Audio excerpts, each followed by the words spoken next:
ప్రభు నామమునకు మహిమ కలుగునాక. ప్రభునందు ప్రేమైన వాళ్ళారా, దినదినము నూతనమైన మాటలతో మీ కుటుంబాలను దర్శిస్తూ దేవాది దేవుణ్ణి మీ ఇంట ప్రవేశింపచేస్తూ ప్రతి ఒక్కరూ దేవుని అయిన ఉచితమైన కృపలో ఆయన వాక్యాన్ని వింటూ మీరందరూ ఆశీర్వాదకరంగా బలంగా ఉండాలని మా ప్రార్థన. మంచిది ప్రియమైన వాళ్ళరా, ఏమాత్రం సమయం వ్యర్థపరచక దేవాది దేవుడు నాకు ఇచ్చిన శ్రేష్టమైన సమయంలో ఈ మాటలు మీతో పంచుకోవాలని ఇష్టపడుతున్నాను. నేటి దినకాలము ఏర్పాటు చేసుకున్న అంశ భాగము, నీవు ఏ ఆశలలో జీవించుచున్నావు? నీవు ఏ ఆశలలో జీవించుచున్నావు కదండి. కొత్త రకమైన మాట అని అనుకున్నట్లయితే, కానీ పరిశుద్ధ గ్రంథంలో చాలా వరకు కొన్ని మనం ధ్యానించినట్లే ఉంటాయి, కానీ నూతనమైన విషయాలు దేవుడు మనతో మాట్లాడుతూ ఉంటాడు. ఏ వాక్యం ధ్యానించినా అది నూతనంగానే ఉంటుంది. ఏ వాక్యం మనల్ని తాకుతుందో తెలియదు, కానీ తాకిన ప్రతి వాక్యం ద్వారా మనల్ని మనం సరిచేసుకుంటూ ఇంకా దేవునిలో బలంగా ఉండాలని దేవుని యొక్క కోరిక. ఆ కోరిక ఎలా ఉంటుందంట, నీవు ఏ ఆశలలో జీవించుచున్నావు. చాలామందిని చూసినట్లయితేనా, కొంతమంది ఏది చూసినా వాటిని కొనాలని ఇష్టపడుతూ ఉంటారు. దావలో పోతా కంటికి ఏదన్నా నచ్చిందంటే అది స్వాధీనం చేసుకోవాలా, అది కొనుక్కోవాలా, ఇంట్లో అమర్చుకోవాలా. అంత మాత్రమే కాకోకుండా ఆశలతో ఉంటారు. ఎక్కువగా తిండి మీద ఆశ ఉంటుంది. రకరకాల ఐటమ్స్, ఇప్పుడు ఫోన్ ఆన్ చేస్తే యూట్యూబ్లలో రకరకాల వంటలు కదండి. ఎక్కువ శాతం నాన్ వెజ్వే చూపుతూ ఉంటారు. ఆ నాన్ వెజ్ లేక నూడిల్స్, ఏంటో రకరకాల ఫుడ్ ఐటమ్స్ వాళ్ళు ప్రిపేర్ చేయడం కానీ, చూపడం కానీ, తినడం కానీ, అవన్నీ చూస్తున్నప్పుడు తినాలనే ఆశని కొంతమందికి పుడుతుంది. దావలో పోతూ ఉంటే కొనాలని ఆశ ఉంటుంది, తినాలని ఆశ ఉంటుంది. ఎక్కువగా కొంటూ పోతే, ఇంట్లో ఎక్కువ వస్తువులు సమకూర్చుకుంటే ఆర్థిక మాంద్యము, అంటే ఆర్థికంగా చితికిపోతాం. అవసరం లేకపోయినా కానీ ఇది నా కుటుంబానికి, నా ఇంటికి, నా ఒంటికి ఇది అవసరం అంటేనే మనం కొంటాం. కానీ కొందరు అనవసరంగా కొంటుంటారు. అలా కొనడం ద్వారా ఆర్థికంగా చితికలబడిపోతారు. అనవసరంగా తింటూ అన్నీ తినాలని తింటూ ఉంటే అనారోగ్య పాలవుతారు. ఏది చూసుకున్నా ఇబ్బందులే. ప్రియమైన వాళ్ళరా, దేవుడు నువ్వు ఏ ఆశలలో ఉన్నావో, ఏ ఆశలలో జీవిస్తున్నావో ఒకసారి చూడము అని అంటున్నాడు. మూలవాక్యంగా పరిశుద్ధ గ్రంథం నుండి పాత నిబంధన గ్రంథము, సామెతల గ్రంథము 25వ అధ్యాయము 28వ వచనంలో ఉన్న దేవుని మాటలను చదువుకుందాము. 28వ వచనము, ప్రాకారము లేక పాడైన పురము ఎంతో తన మనసును అణుచుకొనలేని వాడు అంతే. ప్రాకారము లేని పురము, పట్టణము, ఇంటి చుట్టూ మనము ప్రాకారం కట్టుకుంటామండి. గోడ అది చిన్నదైనా పెద్దదైనా ప్రహారీ గోడ, ఒక మనిషి బయట మనిషి లోపల ఉండే వాళ్ళకి కనపరాకోకుండా ప్రాకారం చుట్టూ కట్టుకుంటాం. ఆ ప్రాకారం కట్టుకుంటే మనకు కొంచెం భద్రతగా ఉంటుంది. బయట జంతువులు కానీ, కుక్కలు కానీ, విషపురుగులు కానీ ఏవి కూడా మన ఇంట్లోకి రాకోకుండా అవి ఆనకట్ట వేసేవిగా ఉన్నాయి. ఒకవేళ ప్రాకారం అనేది లేకపోతే ఇంటికి కానీ, ఇంట్లో ఉన్న వ్యక్తులకు కానీ అది ప్రమాదకరం. అలాగే తన మనసును అణుచుకోలేని వాడు అంతే.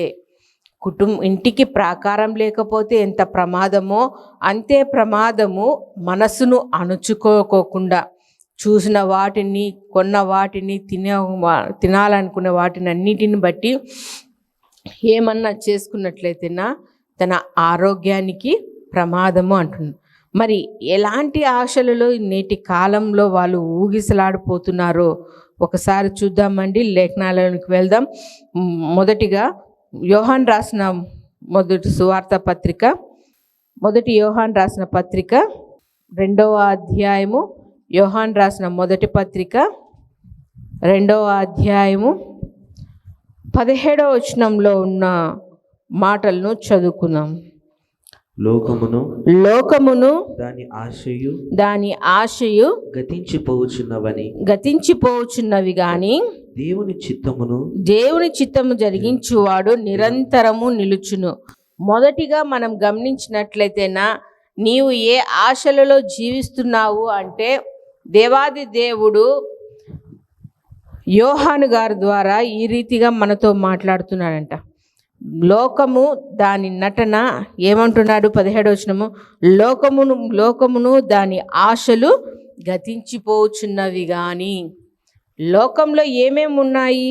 ఆ పై వచనాలలో మనం చూసినట్లయితేనా, లోకంలో 16వ వచనంలో లోకంలో ఉన్నదంతయు అనగా శరీరాశయు, నేత్రాశయు, జీవపు డంబము, ఇవి ఉన్నాయి లోకంలో. నేత్రాశ, శరీరాశ, జీవపుడంబం, వీటిని మనము జయించాలి. అంటే లోకాశలను మనము మొదటిగా జయించాలి. ఎలా జయించాలి? మనం చూసినట్లయితేనా, లోకాన్ని ప్రేమిస్తే దేవునికి శత్రువులు అవుతామని ఇదే యోహాను రాసిన మొదటి పత్రిక 2వ అధ్యాయము 15వ వచనంలో మనం చూసినట్లయితే, 15వ వచనంలో, ఈ లోకమునైనను లోకంలో ఉన్న వారినైనను ప్రేమింపకుడి. ఎవడైనను లోకమును ప్రేమించిన ఎడల తండ్రి ప్రేమ వానిలో ఉండదు. ఎప్పుడైతే నువ్వు లోకం వైపు చూసి, లోకంలో ఉన్న వాటిని చూసి నువ్వు వాటిని ప్రేమిస్తూ ఉన్నావంటే దేవునికి దూరం అయిపోయే వారంగా ఉన్నాం. ప్రియమైన వాళ్ళారా, ఏమున్నాయి లోకంలో? ఇవే శరీరాశ, నేత్రాశ, జీవపుటము. శరీరం ఎంతసేపు అది కావాలి, ఇది కావాలి, శరీరాన్ని ఆనందపరచాలని ఇది. నేత్రాశ కంటికి లోకం పచ్చగా ఉంది కాబట్టి అంత పచ్చగానే ఉంది, నేను కూడా పచ్చదనంగా ఉండాలని లోకం వైపు. జీవపుడంబం, గర్వం, నాకేమి తక్కువ అనే గర్వం. ఇవి కలిగి ఉన్నట్లయితేనా దేవుని ప్రేమకు పాత్రలు కామండి. దేవుడు శత్రువు అయిపోతాడు. వీటి ద్వారా దేవుడు మనలో నుంచి దూరం అయిపోతాడు. ఉదాహరణకు గమనించినట్లయితేనా, లోకం ప్రేమించిన దేమా చూస్తామా? దేమా ఏమైపోయినాడు? పౌలు గారి పరిచర్లో బాగా పాలు పొందుకుంటూ ఉన్నాడు. సువార్త ప్రకటించే విషయంలోనైతేనేమి, పౌలు గారికి సహకారిగా ఉంటున్న దేమా ఒక్కసారిగా లోకం వైపు చూసినప్పుడు పడిపోయినాడండి. పరిచర్యకే దూరం అయిపోయినాడు. అలాగే మనం గమనించినట్లయితేనా, తప్పిపోయిన కుమారుడు లోకాన్ని ప్రేమించినాడు. ఎంతగా ప్రేమించినాడంటే, తండ్రి ప్రేమ కంటే లోకంలో ఉన్న స్నేహితుల ప్రేమ ఎక్కువగా కనపడుతుంది. తండ్రి కష్టార్జితము నా భాగం నాకు అని తండ్రితో గొడవపడి తనకు కావలసిన ధనాన్ని అంతటిని సమకూర్చుకొని వెళ్ళిపోయినాడు. స్నేహితులతో లోకంలో కలిసిపోయినాడు. ఇష్టానుసారంగా జీవించినాడు. లోకాశలలో ఊగిసలాడిపోయినాడు. తనకున్న ధనాన్ని అంతటినీ వ్యర్థపరుచుకున్నాడు. తన దగ్గర చిల్లి గవ్వ కూడా లేకోకుండా అంత దుర్వ్యసనాలకు పాలు చేసుకొని పాడైపోయి చివరికి అన్నం తినడానికి కూడా తన దగ్గర డబ్బులు లేవు. ఏ స్థితికి వచ్చినాడంటే, పందులు తినే పొట్టు తినడానికి సిద్ధపడిపోయినాడు. అంటే అంతగా లోకాన్ని ప్రేమించిపోయినాడు. మనం చూసినట్లయితేనా, ప్రియమైన వాళ్ళారా, యాకోబు రాసిన పత్రిక 4వ అధ్యాయము చాలా చక్కగా యాకోబు గారు మాట్లాడుతున్నాడు. లోకంను ప్రేమించడం ద్వారా ఏం జరుగుతుందో 4వ అధ్యాయము 4వ వచనంలో ఈ రీతిగా చూడండి, ఎంత కఠినమైన మాట మాట్లాడుతున్నారు యాకోబు గారు. వ్యభిచారులారా, ఈ లోక స్నేహము దేవునితో వైరమని మీరు ఎరుగరా? ఈ లోక స్నేహము దేవునితో వైరమని మీరు ఎరుగరా? కాబట్టి ఎవడు ఈ లోకముతో స్నేహం చేయగోరునో వాడు దేవునికి శత్రువగును. ఇదే మాట మనం ధ్యానం చేస్తూ వస్తున్నాం. లోకాన్ని ప్రేమిస్తే దేవునికి శత్రువులైపోతామంట. ఆ శత్రుత్వం కలిగి ఉండటం కంటే దేవుని స్నేహాన్ని కోరుకుంటూ, దేవుని సన్నిధానాన్ని కోరుకుంటూ, దేవునితో స్నేహం చేస్తున్నట్లయితే అత్యధికమైన మేలులు మన జీవితాల్లో పొందుకునే వారంగా ఉన్నాం. ముఖ్యంగా గమనించినట్లయితే ఒక ఇద్దరు వ్యక్తులను మీకు పరిచయం చేస్తానండి. లోకపు ఆశలలో పడి దేవునికి శత్రువులైన వారు ఎవరంటే, మొదటిగా ఆదికాండము 19వ అధ్యాయము 26వ వచనంలో, అయితే లోతు భార్య అతని వెనుక నుండి తిరిగి చూచి ఉప్పు స్తంభమాయను. లోకాన్ని ప్రేమించడం ద్వారా లోతు యొక్క భార్య ఏమైందండి? ఉప్పు స్తంభమైంది. లోతు భార్య సొదొమ గొమొరాలో జీవిస్తున్నారు. అలా జీవిస్తున్న వారు దేవుని హెచ్చరిక ద్వారా బయటకు వస్తున్నారు. ఆ లోకమంతా, ఆ సొదొమ గొమొర అంతా పాపంతో నిండుకుపోయింది. కానీ దేవుడు అబ్రహాము మొరను ఆలకించి ఆ కుటుంబాన్ని బయటికి తీసుకొని వస్తున్నప్పుడు లోతు భార్య సొదొమలోనే ఉంది. కానీ బయటికి వచ్చినప్పుడు ఆమె మనసంతా ఎక్కడ ఉందంట? సొదొమ గొమొర పట్టణం మీదనే ఉంది. తన నివసించిన ప్రాంతం మీదనే ఉంది. బయటికైతే వచ్చింది, కానీ లోకాశల్లోంచి బయటకు వస్తున్నాను అనుకుంటుందే, కానీ తన మనసులో లోకాశలు నిండుకొనే ఉన్నాయి. అయ్యో, నేను సంపాదించుకున్న ఆస్తి ఏమైపోయింది?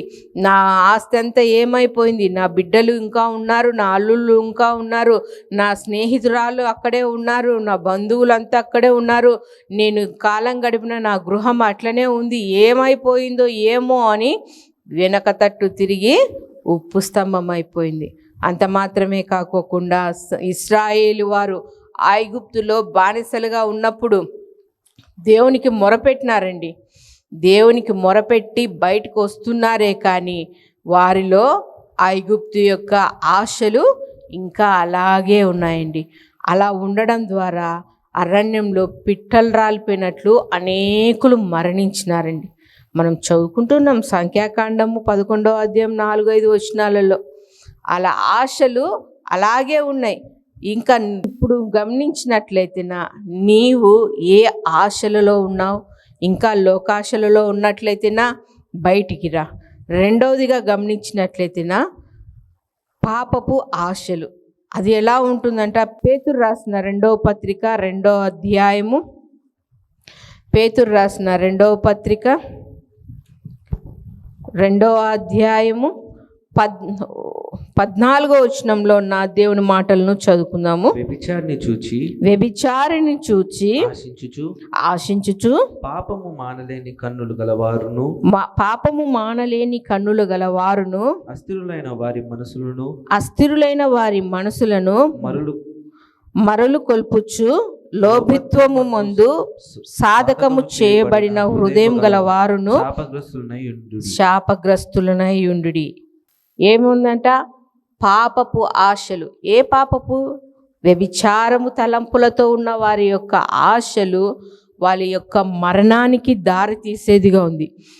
ఎవరు ఆ ఆశలతో ఉన్నారు అంటే, న్యాయాధిపతుల గ్రంథము 16వ అధ్యాయం 21వ వచనంలో చూసినట్లయితేనా సంసోన్ గురించి చాలా చక్కగా రాయబడింది. తల్లిదండ్రులు నిష్టగా ఉన్నారు, దేవుని మాటకు లోబడి ఉన్నారు, పరిశుద్ధమైన జీవితాన్ని జీవిస్తున్నారు. అలాంటి కుటుంబంలో వరపుత్రుడిగా కదండి, వాగ్దాన పుత్రుడిగా వచ్చినాడు సంసోను. ఎలాంటి కూడా ఆమె గర్భవతిగా ఉన్నప్పుడు పలాని తినకూడదు, ఇట్లా నిష్టగా పెంచాలా చేయాలని అదే రీతిలో పెరిగిన సంసోను యవన ప్రాయంలోనికి వచ్చేలోగా పాపపు తలంపుల చేత చిక్కుబడి, ఆ ఫిలిప్తీల చేతిలో చిక్కుబడి, వ్యభిచారిణి యొక్క ఒడిలో జోగిలాడి నిద్రపోతూ తన యొక్క దేవుని యొక్క బలము తనకి ఎలా ఇచ్చినాడో ఆమెకు చెప్పి పాపపు ఆశలలో జోగి ఎలా అయిపోయినాడు? కన్నులు ఊడబెరికించుకొని దాగోను దేవాలయంలో తిరుగటి ఇసురుతూ ఉన్నాడండి. ప్రియమైన వాళ్ళరా, నేటి యవన ప్రాయంలో ఉన్న బిడ్డలు పాపంలో జోరుకొని పోతున్నారండి. ఎంతసేపు ఎంజాయ్మెంట్ అంటూ తల్లిదండ్రుల యొక్క కన్నులు కప్పి యవ్వన ప్రాయంలోనే తమ పవిత్రతను పరిశుద్ధతను అంతా కోల్పోయి ఇతనే నా సర్వస్వముని నమ్ముకున్న తర్వాత అతను చేయి విడిచిపెట్టినప్పుడు జీవితం పాతాళంలోకి పోయేదిగా ఉంది. ఎంతో మంది వారి యొక్క మాటలు వింటున్నప్పుడు, అయ్యా మా జీవితం ఇలా చితికిపోయిందండి, ఇప్పుడు మేమేం చేయాలి, మరణానికి చేరువై ఉన్నాము, మీ వాక్యం వింటున్న ద్వారా మళ్ళీ బ్రతకాలని ఆశ, ఆ పాప యూబిలో నుంచి మేము బయటకు వస్తున్నాము, ఇలా రకరకాలైన మాటలు వింటున్నప్పుడు ప్రియమైన వాళ్ళరా, దేవుని వాక్యాన్ని దర్శించండి. యవ్వన ప్రాయంలో ఉండగానే మీ బిడ్డలకు దేవుని యొక్క ప్రేమను తెలియచేయండి. ఆయన ఎందుకు ఈ లోకానికి వచ్చినాడు, ఏ కారణం చేత ఈ లోకానికి వచ్చినాడు, నీవు నేను పాపంలో పడిపోకుండా ఉండడానికి, పాప యూబిలో పడి ఉన్న నిన్ను నన్ను లేవనెత్తడానికి, తన పరిశుద్ధ రక్తాన్ని చిందించి పవిత్రపరిచి తన రాజ్యపు వారసులుగా మనల్ని ఎన్నుకున్నాడు. అందుకు సాదృశ్యంగా ఇదిగో నీవు కూడా ఆయనకు బిడ్డగా, ఆయన సన్నిధానంలో ఉండి ప్రార్థించే బిడ్డగా ఉండాలి అని మన బిడ్డలకు మనం తెలియజేస్తూ ఉండాలండి. పాపపు ఆశలలో పడిపోయిన సంసోను తన జీవితాన్ని అర్ధాంతరంగా కోల్పోయినాడు. అంత మాత్రమే కాకోకుండా దావీదు గారి గురించి చేసింది ఒక్క తప్పిదమే అయినప్పటికీ దేవుడు శిక్షించినాడు. తన కుటుంబంలో నలుగురి మీద దేవుని యొక్క ఉగ్రత వచ్చింది, నలుగురు చనిపోయినారు. దేవుని సన్నిధానంలో మొరపెడుతున్నాడు. పాపంలో పడిపోయినప్పుడు ఇప్పటికీ ఆయన పేరును మనం తలుచుకుంటూనే ఉన్నాం. దావీదు బత్షెబా చేసిన పాపం గురించి ఇప్పటి వరకు మనం ధ్యానం చేస్తూనే వస్తున్నాం. అంత మాత్రమే కాకుండా పరిశుద్ధ గ్రంథంలో నుంచి దెస్సలోనికలు రాసిన పత్రిక, మొదటి దెస్సలోనికలు రాసిన పత్రిక 4వ అధ్యాయం 7వ వచనంలో మనల్ని దేవుడు పరిశుద్ధులుగా ఉండాలని కోరుకుంటున్నాడండి. పాపంతో నిండిన హృదయాన్ని కోరుకోవడం లేదు, పరిశుద్ధమైన జీవితాన్ని కోరుకుంటున్నాడు. ఎందుకంటే మన దేవుడు పరిశుద్ధుడు కనుక ఆయన దగ్గర ఏ కుళ్ళు కుతంత్రాలు కల్ముషము ఎలాంటి పాపము ఆయన దగ్గర లేదు. పరిశుద్ధుడుగా కాబట్టి ఆయనను మనం సేవిస్తున్నాం కాబట్టి మనం కూడా దేవుడు పరిశుద్ధులుగా ఉండాలి అంటున్నాడు. నువ్వు ఏ ఆశలలో దొరుకుని ఉన్నావు అంటే, మొదటిగా లోకాశలలో పడి ఉన్నట్లయితేనా బయటికి రా. రెండవదిగా పాపపు ఆశలలో ఉన్నట్లయితేనా నీ జీవితము పతనం అవుతుంది. కాబట్టి ఆ పాప యూబిలో నుంచి బయటికి రాని దేవుడు సెలవిస్తున్నాడు. చివరిగా చూసినట్లయితేనా యాకోబు రాసిన పత్రిక 1వ అధ్యాయము 15వ వచనంలో మూడో పాయింట్గా చదువుతున్నాం. దురాశ గర్భము ధరించి పాపమును కనగా పాపము పరిపక్వమై మరణమును కనును. మూడవదిగా ఏదుందంట? దురాశలు. పెద్దలు సామెతలు చెప్తారు కదండి, దురాశ దుఃఖానికి చేటు అని. సంపాదించినది అనుభవించడానికి ఉండదు. దాచిపెట్టి ఎవరికి ఇయ్యకోకుండా పక్కన దూసిపెట్టి ఎవడో ఒకడొచ్చి దాన్ని దొంగలించిపోతాడు. అలా చేయడం ద్వారా దుఃఖమే కలుగుతుంది కానీ ఆనందం కలగదు. ఇక్కడ యాకోబు గారు అంటున్నారు, మానవుడు సంఘజీవి గనుక అత్యాశ, పేరాశ, నిరాశ, దురాశలలో ఉంటారు. అలాంటి వారికి ఏమవుతుందంట? దురాశ గర్భము ధరించి పాపమును కనగా పాపము పరిపక్వమై మరణము కనును. మరణానికి చేరుగా ఉన్నారు దురాశల్లో. ఎవరున్నారండి దురాశ వల్ల దుఃఖానికి చేటు తెచ్చుకున్న వాళ్ళు అంటే? రాజులు 2వ గ్రంథము 5వ అధ్యాయం మనకు తెలిసిన వచనమే.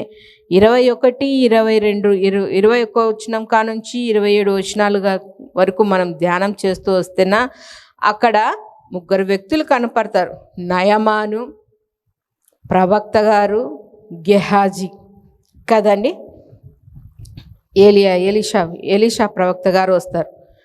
ఆ నయమాను కుష్ఠరోగంతో ఉన్నారు.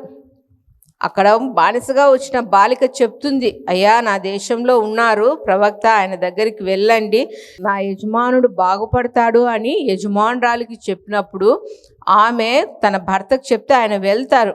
ఫస్ట్ కోపగించుకున్న పనివాడు చెప్పడం ద్వారా ఆ యోర్దాను నదిలో 3 మునుగలు మునిగేలోగా పరిశుద్ధంగా పసిపిల్లల శరీరాన్ని ధరించుకొని వస్తాడు బయటికి. తన శరీరాన్ని చూసి ఎంతో ఉప్పొంగిపోయి కానుకలు తీసుకొని వస్తారు సేవకునికి. ఆయన ఏమంటారు, నాకు అవసరం లేదు, నువ్వు తీసుకొని వెళ్ళి అన్నప్పుడు, ఇదిగోండి దురాశ గురించి మనం మాట్లాడుతున్నాం కదా, ఆ దురాశ ఎలాంటిదంటేనా, ప్రవక్త దగ్గర సేవకునిగా పరిచారకుడిగా ఉన్న ఈ గెహాజీ ఆ ధనము మీద, ఆ వస్త్రాలపైన, ఆ వెండి పైన ఆశించి, ఇదిగో నయమాను వెళ్తున్న రథంకు దగ్గరికి పరిగెత్తుకుంటూ వెళ్ళి ఆ ధనాన్ని తీసుకొని వచ్చి తన గృహంలో దాచుకుంటాడండి.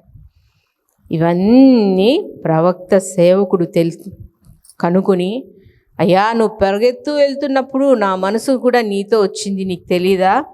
ఇది సమయమా? ధనమును పొలమును ఇవన్నీ సమకూర్చుకొనుటకు ఇది సమయమా అన్నప్పుడు అంటున్నారా ప్రవక్త గారు, నయమానుకు వదిలిన కుష్ఠరోగము నీ సంతతికి అందరికీ వస్తున్నప్పుడు, నయమానేమో పరిశుద్ధంగా వెళ్ళిపోయినాడు, గెహాజీ ఆ కుష్ఠరోగం కలిగి చనిపోయినాడు దురాశ వల్ల. ఇంకొక వ్యక్తిని మనం గమనించినట్లయితేనా, ఆకాను. యెహోషువ గ్రంథంలో ఉన్నాడు ఆకాను. ఎన్నో అధ్యాయంలో అంటేనా 7వ అధ్యాయం 20-21 వచనాల్లో చూసినట్లయితేనా దేవుడు అంటున్నాడు, అయ్యా ఆ పట్టణానికి వెళ్తున్నారు మీరు, ఆ పట్టణంలోటి ఏవి కూడా మీరు తీసుకొని రావద్దండి, అది శపితమైనది అన్నప్పుడు ఈ ఆకాను ఆ బంగారు కమ్మిని ఆశపడి తన గుడారంలో దాచుకొనడం ద్వారా దురాశ వలన తన కుటుంబం అంతా కోల్పోవలసి వచ్చింది. ప్రియమైన వాళ్ళరా, ఈ మాటలు వింటున్న ప్రియమైన వాళ్ళరా, మరి ముఖ్యంగా 3వ వ్యక్తి ఎవరున్నారు? ఇస్కరేతు యూదా. యేసు ప్రభులు వారిని పట్టించాలని దురాశతో ఆ 30 వెండి నాణెములకు ఆశపడి దురాశపడి పరిశుద్ధుడు అయిన దేవుణ్ణి అక్కడున్న శాస్త్రులకు పరిసయ్యులకు అప్పగించినప్పుడు ఆయనని దేవాది దేవుని ఎంత హింసించారో అంతగా అవన్నీ చూసి తను చేసిన తప్పు తెలుసుకొని దేవుని పాదాల చెంతకొచ్చి మొరపెట్టలేదు, కానీ ఉరి పోసుకొని చనిపోయినాడండి దురాశ వలన. చాలా మంది డబ్బు మీద ఉన్నంత ప్రేమ ఆశ వ్యక్తులపైన, బంధాలపైన, మనుషులపైన, కుటుంబ సభ్యులపైన లేదు. కానీ దేవాదేవుడు చెప్తున్నాడు, దురాశ వలన మరణం కలుగుతుంది. వీళ్ళందరూ మరణించిన వారే. ఎవరు? గెహాజీ మరణించినాడు, ఆకాను మరణించినాడు, ఇస్కరేతు యూదా మరణించినాడు. నువ్వు ఎప్పుడైతే ధనము మీద ఆసక్తి కలిగి ప్రేమ కలిగి జీవిస్తావో నీ అంతం సమీపంగానే ఉంది. ప్రియమైన వాళ్ళరా, ఏ ఆశలలో ఉన్నావు? లోకాశలలో ఉండకూడదండి, పాపపు ఆశలలో ఉండకూడదు, దురాశలలో ఉండకూడదు. కానీ ఏ ఆశ కలిగి ఉండాలి? దేవా, నేను నా కుటుంబము నిత్యము తండ్రి నీ పాదముల చెంత ఉండులాగున, నీ సన్నిధానంలో ఉండులాగున, మా బ్రతుకు కాలం అంతా తండ్రి మిమ్మల్ని ఆరాధించే బిడ్డలుగా ఉండులాగున మా ఆశ తండ్రి, మా ఆశను నెరవేర్చు నాయనా అని ఆయన సన్నిధానంలో నువ్వు గోషాడుతూ ఉన్నట్లయితేనా అత్యధికమైన మేలులతో దేవుడు మనల్ని తృప్తిపరిచేవాడుగా ఉన్నాడు. ప్రార్థన చేసుకుందామా? మహాపరిశుద్ధుడు అయిన మా ప్రియా పరలోకపు తండ్రి, మీ ఘనమైన నామమునకు కోటాను కోట్ల స్తుతులు స్తోత్రములు చెల్లించుకుంటున్నాం నాయనా. దేవా, ఏ ఆశలలో నీవు జీవిస్తున్నావు అని మీరు మాతో పలికిన శ్రేష్టమైన మాటలకై స్తోత్రములు తండ్రి. అవును తండ్రి, ఈ లోకంలో లోకాశలు, పాపపు ఆశలు, దురాశలలో మానవులు ఎంతగానో కొట్టుమిట్టాడిపోచున్నారు తండ్రి. ఈ ఆశల వలన తండ్రి బంధాలు, బాంధవ్యాలు వీటినన్నింటినీ విస్మరించి తండ్రి లోకం వైపు పరిగెడుతున్నారు తండ్రి. అయా, లోకాన్ని జయించిన వారు మీరేనైనా, అది గ్రహించక మీ పాదముల చెంతకు రాలేక తండ్రి పాప యూబులో సాతాని యొక్క కబంధ హస్తాలలో చిక్కుకొని నైనా వారి జీవితాలను పతన స్థితికి తెచ్చుకున్న వారు ఎంతో మంది ఉన్నారు తండ్రి. దురాశలతో తండ్రి, దురాశ అనే ఊబిలో మునిగిపోయిన వారు ఎంతో మంది ఉన్నారు నైనా. అటు వారిని లేవనెత్తండి తండ్రి. దేవా, మీ పైన ఆశ పెట్టుకొని తండ్రి మీ సన్నిధానంలో నిత్యము తండ్రి మిమ్మల్ని మొరపెట్టే బిడ్డలుగా ఉండుటకు తండ్రి కృప చూపించమని అడుగుచున్నాం నాయన. తండ్రి విన్న మాటలు ఏ ఒక్కరు విని విడిచిపెట్టక వారి హృదయంలో పదిలపరుచుకొని మీ వాక్యానుసారంగా తండ్రి జీవించే మనసును బ్రతుకును దేవా మీ బిడ్డలకు అందరికీ మీరు అనుగ్రహించమని వేడుకుంటూ మమ్మల్ని మేము తగ్గించుకుంటూ మీ గొప్ప నామమును హెచ్చిస్తూ మాకు రక్షకుడు ప్రాణ విమోచకుడు అయిన నజరేయుడైన యేసుక్రీస్తు నామంలో ప్రార్థించి వేడుకొనుచున్నాము తండ్రి. ఆమేన్. మా చిరునామా దైవజనుడు బ్రదర్ ఓ రూబేన్ గారు, క్రీస్తు ప్రార్థనా మందిరం, డోర్ నెంబర్ 1-10-386, నగరిగుట్ట, పులివెందుల, కడప జిల్లా. మీ ప్రార్థనా అవసరాల కొరకై సెల్ నంబర్ 9989067409.